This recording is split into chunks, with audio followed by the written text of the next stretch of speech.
In today's video, I'm going to teach you how to edit Shopify Favicon. A favicon is that tiny icon you see in the browser tab next to your store name. It helps your brand stand out, looks more professional, and makes it easier for customers to find your site when they have lots of tabs open. Before we start, have a small square image ready, ideally a 32 by 32 pixel PNG with a simple high contrast design.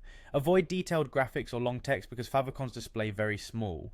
First, log into your Shopify admin. Once you're on the dashboard, look at the left-hand sidebar and open Online Store. That will take you to the section where all your storefront settings live. From there, go to Themes. You'll see your active theme at the top.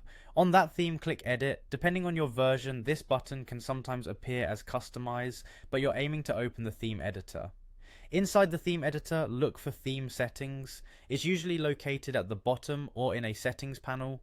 Open that, then select the logo section. In many themes, the favicon lives in the same area as your logo settings, so don't worry if it's grouped together.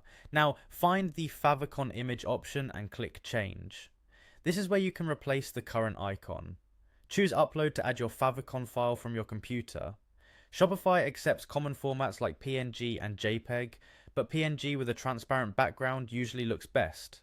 Make sure the file is square. If it's not, crop it before uploading so it doesn't appear stretched or cut off. Keep the design bold and simple. Think a single letter, a clean symbol, or your brand mark without tiny details. If your image looks fuzzy, try exporting it at 32 by 32 pixels or even 48 by 48 pixels, and let Shopify handle the resizing. Once your favicon is in place, click Save. That's the key step to publish your changes. After saving, open your storefront in a new tab to preview the result. If you don't see it right away, give the browser a quick refresh or clear the cache.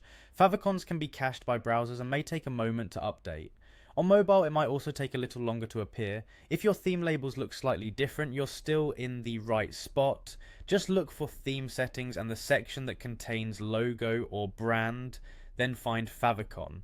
And that's it. You've updated your Shopify favicon, improved your store's polish, and made your brand easier to recognize at a glance.